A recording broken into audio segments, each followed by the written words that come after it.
जब तक तुम्हारे पास में कोई ठोस गवाह नहीं है तब तक हम कैसे मानेंगे।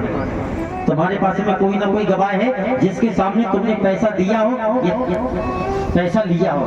तो केवट के मुख से निकल गया कि जज साहब मेरे तो रघुनाथ थे। रघुनाथ जी थे। अब जज साहब क्या जाने कि रघुनाथ, जज साहब ने जाना कि रघुनाथ नाम का कोई आदमी है। तो रघुनाथ के नाम से वारंट निकाल दिया। बोले 15 दिन बाद फिर अदालत लगेगी। संबंध महाराज लेकर के पूरे गांव में रघुनाथ के नाम का पूरे गांव में महाराज पुलिस वाला घूमा, लेकिन रघुनाथ नाम का कोई आदमी नहीं मिला। सांझ हो गई। मंदिर से जब निकल रहा था तो पुजारी से पूछा कि भैया इस नाम का व्यक्ति इस गांव में है। तो पुजारी कहने लगा कि इस गांव का आदमी तो नहीं है, लेकिन हाँ रघुनाथ नाम का मंदिर जरूर है। तो पुलिस वाले ने सोचा कि हो ना हो चलो मंदिर ही पर लगा देंगे। पहुंच गए रघुनाथ के मंदिर पर, आवाज लगाई तो पुजारी बाहर निकल के आए, संबंध दे दिया।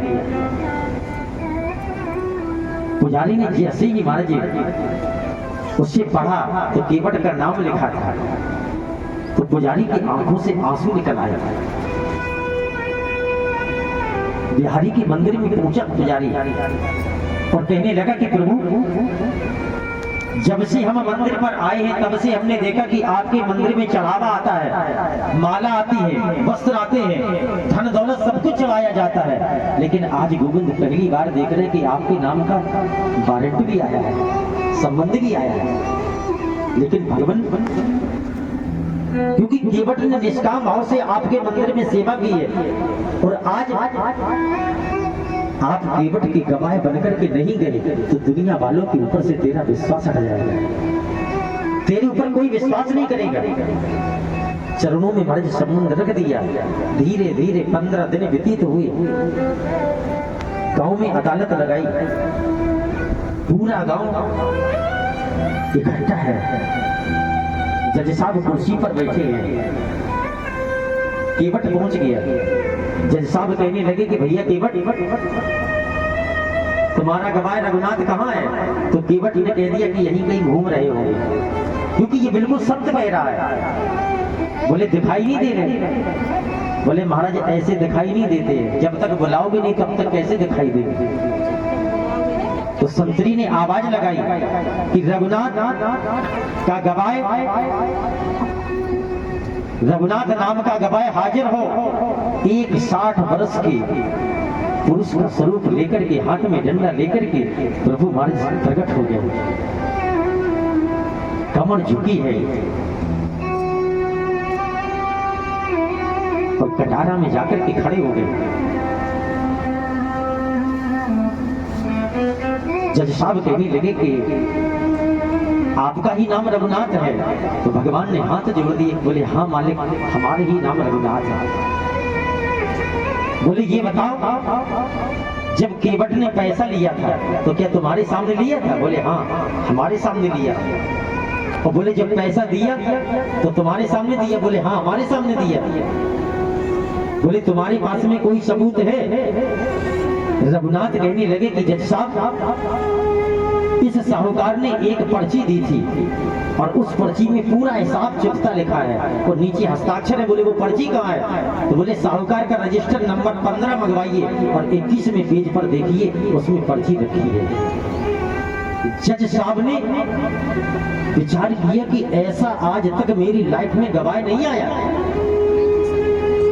जो इतनी दावेदारी से बात कह रहा है कि रजिस्टर 15 अंक का मंगवा करके और 21वें पेज पर देखिए। तुरंत महाराज सिपाही भेजे, 15 अंक का रजिस्टर मंगवाया और जज साहब के सामने जब रखा तो पेज नंबर 21वां जैसे ही खोला तो उसमें महाराज पर्ची रखी। पूरी समाज ने महाराज ताली बजा दी। केवट जीत गया। भगवान वहां से अंतर ध्यान हो गए। अब जज साहब की नजर केवल केवट के गवाह पर है कि ऐसा गवाह मेरी लाइफ में आज तक नहीं आया। जब सब चले गए केवट को बुलाया जज साहब ने कि भैया इधर आओ। तो पहुंच गया। बोले तेरा रघुनाथ कहाँ है। केवट ने कह दिया कि यहीं कहीं घूम रहे होंगे। बोले क्या तू हमें मिला सकता उससे? बोले ठीक है मिला देंगे। तुम्हारी पोस्ट पर आगे आगे केवट और पीछे से बड़े जज साहब लगे और केवट ने ले जाकर के बिहारी जी के मंदिर में खड़ा कर दिया। जज साहब कहने लगे कि भैया केवट कहाँ है तेरा रघुनाथ? केवट ने हाथ जोड़े और केवट कहने लगा कि जज साहब मेरा संसार में कोई नहीं, मेरा तो केवल ये रघुनाथ है, यही गवाही देने के लिए गया था। जैसे ही महाराज जज साहब ने सुना उसी समय जज साहब पछाड़ खा के गिर पड़े और आंखों से अश्रु बहने लगे। रोते रोते जज साहब घर गए। पत्नी ने बहुत पूछा कि बात क्या है, लेकिन जज साहब कुछ बोल नहीं रहे। पत्नी ने और जजों को बुलाया, पूछा कि भैया ऐसी क्या बात हो गई जिससे आज तो ये शांति ही नहीं हो रही। अगल बगल में जो और जज बैठते थे वो भी आ गए और कहने लगे कि भैया क्या बात है, आज तू इतना क्यों रो रहा है? तो जज साहब कहने लगे कि भैया किससे से महेशा गणेश दिनेश सुरेश के ध्यान न आते रहे। भैया शेष महेश गणेश दिनेश जिनके ध्यान न आते रहे, सोई विनीत अदालत में कि बेटा की गवाही कहते रहे। भैया आज मेरी अदालत में भगवान आए थे। जज कहने लगे और आसपास वाले जज के भैया तो इसमें तुम्हें रोने वाली बात क्या है? आज तुम्हें परमात्मा मिले हैं तो तुझे तो हंसना चाहिए, तो तू रो रहा है। दुख नाही ना जो तज जाते रहे। हमें इसका भी दुख नहीं कि हमें दर्शन देने के बाद में वो चला गया, ना तो हमें सुख है कि हमें दर्शन दिया और ना हमें ये दुख है कि दर्शन देकर के हमें चला गया। तो बोले फिर तुझे दुख काहे का है? तो जज साहब कहने लगे कि दुख अगर है तो केवल एक है कि मैं कुर्सी पे बना जज बैठा रहा, प्रभु नीचे खड़े समझाते रहे। भैया अगर हमें कष्ट है, अगर हमें दुख है तो केवल दुख इस बात का है कि ये लालसा बना ये जज उस कुर्सी पर बैठा रहा, वो परमात्मा कटारा में खड़े खड़े हम समझाते रहे, बस ये कष्ट है।